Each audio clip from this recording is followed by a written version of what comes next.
Hello বন্ধুরা, তোমরা সবাই ভালো আছো, সুস্থ আছো, আমিও ভালো আছি। তো আজকে আবার ওই জলনদীপ বুড়ির ভিডিও দেখলাম। তো জলনদীপ বুড়ির ভিডিওতে সেই একই কথা, বেচু বেচু বেচু, বেচারাম বেচারাম। আর শুনতে শুনতে বলে না, ওর বলতে বলতে ও ক্লান্ত হয় না, আমাদের শুনতে শুনতে ক্লান্ত লাগছে। তো যাই হোক, তো তারপরে ও বললো যে সন্দীপ, সেই একটা সন্দীপ কিন্তু চ্যানেলে শাড়ির ভিডিও দিয়েছে, মানে পুজোর জামা কাপড়ের, শাড়ি বলতে পুজোর জামা কাপড়ের ভিডিও দিয়েছে।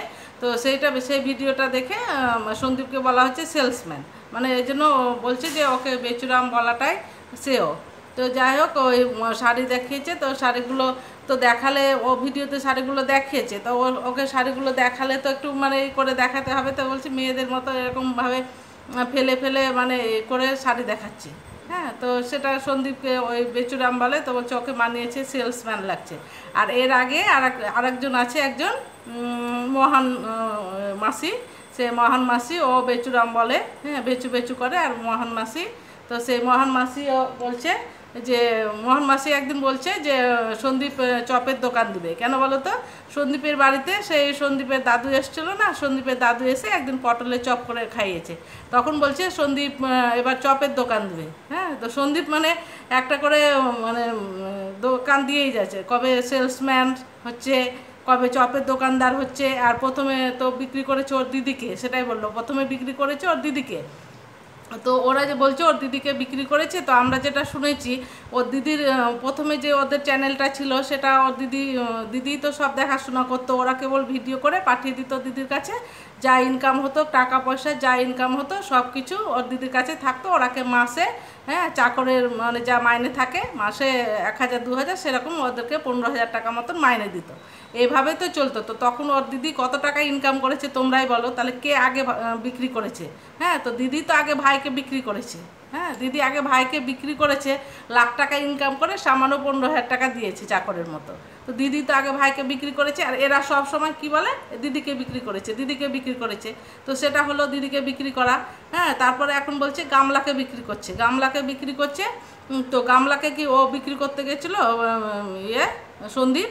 হ্যাঁ, গামলা তো আগেই নিজেই বিক্রি করে দিয়েছে, নিজের শরীরের অঙ্গ প্রত্যঙ্গ ভিডিও কলের মাধ্যমে দেখিয়ে, সেক্স চ্যাটের মাধ্যমে সব কিছু তো দেখিয়ে দিয়েছে। হ্যাঁ, তো যে নিজের শরীরকে বিক্রি করে দেয়, তার স্বামী আবার আর কি বিক্রি করবে? হ্যাঁ, যে নিজের শরীরটাকে বিক্রি করে দিয়েছে, তো সন্দীপ তাকে আবার কি বিক্রি করবে? তাও প্রতিদিন প্রতিদিন বলে যাবে এই গামলাকে বিক্রি করছে, সন্দীপ গামলাকে বিক্রি করে খাচ্ছে, বউ বিক্রি করে খাচ্ছে। হ্যাঁ, তারপরে এখন তো বলে সেই সন্তান বিক্রি করে খাচ্ছে, সন্তানকে দেখে দেখে ইনকাম করছে। তারপরে তো জন্মদিনে মানে সন্দীপের ছেলের জন্মদিনে, কিষাণুর জন্মদিনে অনেক টাকা খেয়েছে। হ্যাঁ, সন্তানকে বিক্রি করে করে। হ্যাঁ, তো এইসব বলেই যায়। হ্যাঁ, তো কী আর বলবো, ওদের যেটা ভাষা, মানে ওদের এখন এটা হয়ে গেছে, মানে ওই গামলা তো ওদেরকে কমিউনিটিতে দিয়েছে, তো কমিউনিটিতে উঠে ওরা এখন একবারে মানে সব ঘেউ ঘেউ ঘেউ ঘেউ ঘেউ ঘেউ করছে কমিউনিটিতে উঠতে পেয়ে। তো ঘেউ ঘেউ করেই যাবে ওরা। হ্যাঁ, তো সেই জন্য আমি বলতে চাইছি যে সন্দীপকে কতবার মানে বলছে ও বেচুরাম বেচুরাম বেচুরাম, 100 বার সেই একই কথা এতদিন ধরে বলে যাচ্ছে, 1 বছর ধরে। হ্যাঁ, তো বেচেই খায়। তো প্রত্যেকটা মানুষই কিছু না কিছু বিক্রি করেই খায়। তো ওই যে গামলা গামলা কী করছে? হ্যাঁ, বিক্রি করে খাচ্ছে না, ও ওখানে গিয়ে ভিডিও করছে। তো ওখানে গিয়ে ভিডিও করার ও এটা পেলো কোথা থেকে? হ্যাঁ, ও যখন ওখান থেকে আসে, যখন মায়ের বাড়ি থেকে বিয়ে হয়ে আসে, তখন তো ওরা ভিডিও করতো না, ওদের ভিডিও করার ছিল না। এখানে আসার পরে ভিডিও করতে শুরু করেছে, আর সে ভিডিও করার সুবাদেই ওখানে গিয়ে আবার এখন ভিডিও করছে। আর ও যদি সরাসরি নিজে ভিডিও করতো, একটা চ্যানেল দাঁড় করাতে, হ্যাঁ ইউটিউবে একটা চ্যানেল দাঁড় করাতে যে কত সময় লাগে, কত কষ্ট লাগে। সো রুমালি করতো, রুমালির থেকে ভাই করেছে, ভাইয়ের থেকে এখানে এসে এই শ্বশুরবাড়ির সুবাদে ও চ্যানেলে মানে ওর একটা পরিচিতি হয়ে গেছে। সেই পরিচিতি থেকেই এখন ও ভিডিও করছে বলে, হ্যাঁ এত মানে ওর ভিউজ হচ্ছে। হঠাৎ করে যদি ও একটা চ্যানেল খুলতো, তাহলে কি এত ভিউজ হতো? তো ওই তো এই শ্বশুরবাড়ির কে বেচে খাচ্ছে। আর যখন শ্বশুরবাড়িতে থেকে করতো, ভিডিও করতো, তখন তো সবাই মেলে সবারই ইয়েতে ওই ভিডিওটা হতো। সব ওই ভিডিওর জন্য সবারই, ওই ভিডিওতে যা ইনকাম হতো তাতে সবারই ভাগ ছিল, সবাই খেয়েছে, সবাই পড়েছে।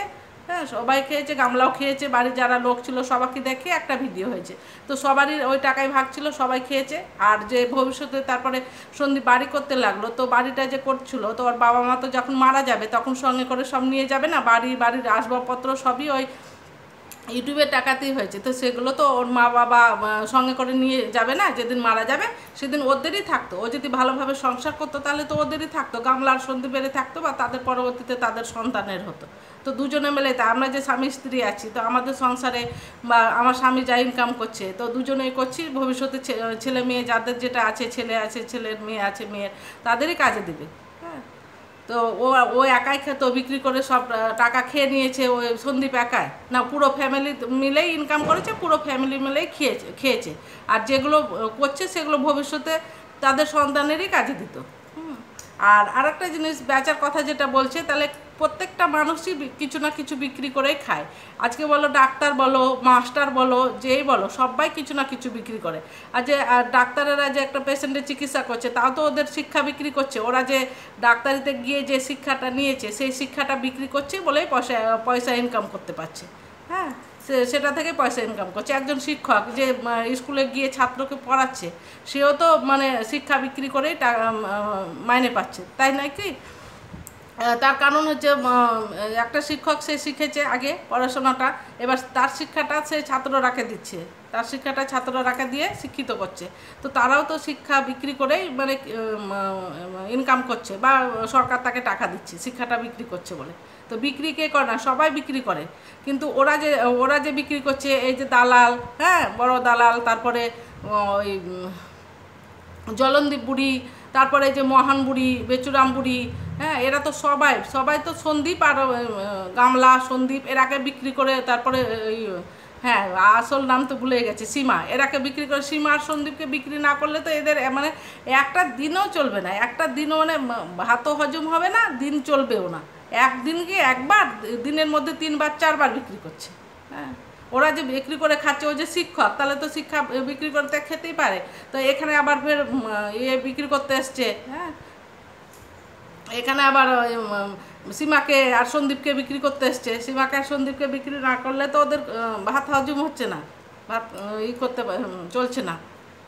তার আবার বড় বড় কথা, একবারে নির্লজ্জ মহিলা, একবারে সব সময় মানে গামলার দিকে সাপোর্ট করে কথা বলবে। হ্যাঁ, একটা মানে যে মেয়ে পরকীয়া করে চলে গেছে তার দিকে সাপোর্ট করে।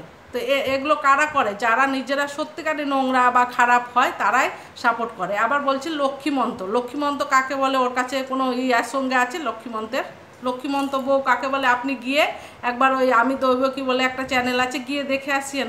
ওই সব মেয়েকে বলে লক্ষ্মীমন্ত মেয়ে। লক্ষ্মীমন্ত মেয়ে কোনোদিন চোখে দেখেছেন না? নিজে হয়েছেন?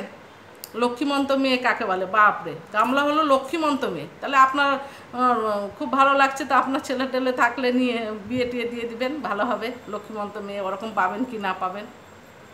কি বলে যে এসব মেয়েকে লক্ষ্মীমন্ত। হ্যাঁ, এক ভালো বলছে, আপনাকে ঘুষ টুস দিয়েছে বা কমিউনিটিতে উঠিয়েছে বলে আপনি ভালো বলেন, ঠিক আছে, কিন্তু তাই বলে একবারে লক্ষ্মীমন্ত মেয়ের সংজ্ঞাটাই জানেন না আপনি। লক্ষ্মীমন্ত মেয়ে কাকে বলে, কীরকম চরিত্র তার হয়, কেমন ব্যবহার তার হয়, কিছুই জানেন না আপনি লক্ষ্মীমন্ত মেয়ে। আপনি একটা মানে অশিক্ষিত টিচার, অশিক্ষিত টিচার।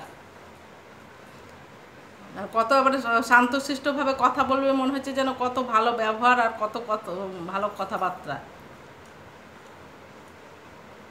এদের লজ্জা শরম কিচ্ছু নাই, এরা শুধু মানে সাপোর্ট করবো, কিসে 2 পয়সা ইনকাম হবে সেটাই, মানে ভেবে চিনতে দেখে না যে লক্ষ্মীমন্ত কাকে বলা যায়, লক্ষ্মীমন্তর অর্থ কী, কিছুই এরা বুঝে না। তো ঠিক আছে, আজকের মতো ভিডিওটা এখানে শেষ করছি। পরবর্তী ভিডিওতে আবার দেখা হবে।